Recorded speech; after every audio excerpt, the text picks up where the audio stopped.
Hi hello friends, welcome back to my channel. ನಾನು ಈ ದಿನ ಮಸಾಲ ಪರೋಟನ ಹೇಗೆ ಸ್ಪೈಸಿಯಾಗಿ ಹಾಗೆ ವೆರಿ ಕ್ವಿಕ್ ಆ್ಯಂಡ್ ಸಿಂಪಲ್ಲಾಗಿ ಹೇಗೆ ಮಾಡೋದು ಅನ್ನೋದನ್ನು ತೋರಿಸ್ತಿದ್ದೀನಿ ಫ್ರೆಂಡ್ಸ್. ಅದಕ್ಕೂ ಮುಂಚೆ ನಮ್ಮ ಚಾನಲ್ನ ಫಸ್ಟ್ ಟೈಮ್ ನೋಡ್ತಾ ಇದ್ದರೆ ಖಂಡಿತವಾಗ್ಲೂ ಸಬ್ಸ್ಕ್ರೈಬ್ ಮಾಡ್ಕೊಳ್ಳಿ.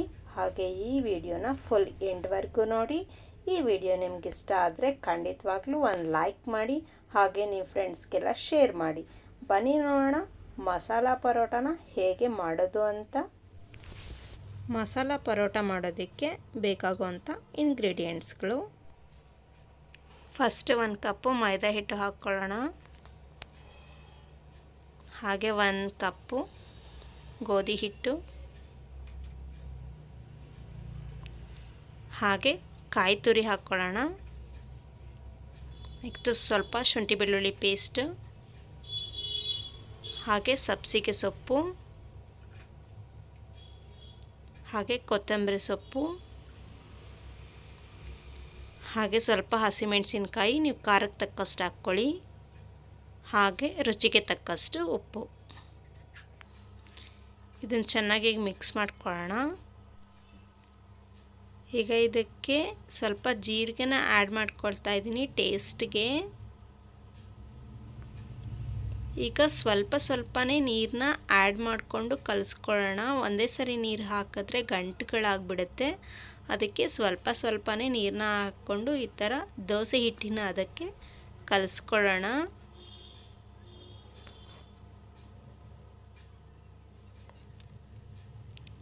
ಈ ರೀತಿ ಚೆನ್ನಾಗಿ ಮಿಕ್ಸ್ ಮಾಡ್ಕೊಳ್ಳಿ.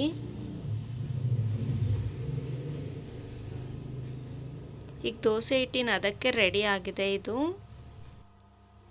ಇನ್ನೂ ಸ್ವಲ್ಪ ನಿಮಗೆ ಕ್ರಿಸ್ಪಿಯಾಗಿ ಬೇಕು ಅಂದರೆ ಸ್ವಲ್ಪ ನೀರನ್ನ ಆ್ಯಡ್ ಮಾಡ್ಕೊಳ್ಬಹುದು.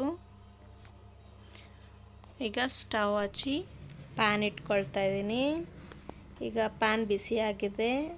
ಈಗ ಹಿಟ್ಟನ್ನು ಹಾಕ್ಕೊಳ್ತಾ ಇದ್ದೀನಿ. ಇದ್ರ ಮೇಲೆ ಆಯಿಲ್ ಹಾಕ್ಕೊಂಡು ಒಂದು 2 ಮಿನಿಟ್ಸ್ ಮುಚ್ಚಿಡೋಣ. ಈಗ ಆಗಿದೆ ನೋಡಿ. ಈ ಪರೋಟನ ಚಿಕ್ಕ ಮಕ್ಕಳು ಲಂಚ್ ಬಾಕ್ಸ್ಗಾದರೂ ರೆಡಿ ಮಾಡ್ಕೊಳ್ಬಹುದು, ಇಲ್ಲಾಂದರೆ ಬೆಳಗ್ಗೆ ಬ್ರೇಕ್ಫಾಸ್ಟ್ಗಾದರೂ ಮಾಡ್ಕೊಳ್ಬಹುದು. ಈಗ 2 ಸೈಡ್ ಕೂಡ ಚೆನ್ನಾಗಿ ಬೆಂದಿದೆ. ಈಗ ರೆಡಿ ಆಗಿದೆ ಮಸಾಲ ಪರೋಟ. ಈಗ ಇದೇ ರೀತಿ ನೆಕ್ಸ್ಟ್ ಕೂಡ ಇದೇ ರೀತಿ ಹಾಕ್ಕೊಳ್ಬೇಕು. ಚೆನ್ನಾಗಿ 2 ಸೈಡ್ ಕೂಡ ಬೇಯಿಸ್ಕೋಬೇಕು. ನೋಡಿದ್ರಲ್ಲ ಫ್ರೆಂಡ್ಸ್, ಮಸಾಲ ಪರೋಟನ ವೆರಿ ಕ್ವಿಕ್ಕಾಗಿ ಆ್ಯಂಡ್ ವೆರಿ ಸಿಂಪಲ್ಲಾಗಿ ಹೇಗೆ ಮಾಡೋದು ಅಂತ. ಈ ವಿಡಿಯೋ ನಿಮ್ಗೆ ಇಷ್ಟ ಆಗಿದ್ದರೆ ಒಂದು ಲೈಕ್ ಮಾಡಿ, ಹಾಗೆ ಶೇರ್ ಮಾಡಿ. ಇದೇ ರೀತಿ ಬ್ರೇಕ್ಫಾಸ್ಟ್ ವೀಡಿಯೋಸ್ಗಳನ್ನ ನೋಡಬೇಕು ಅಂದರೆ ನಮ್ಮ ಚಾನಲ್ನ ಸಬ್ಸ್ಕ್ರೈಬ್ ಮಾಡ್ಕೊಳ್ಳಿ ಫ್ರೆಂಡ್ಸ್. Thank you.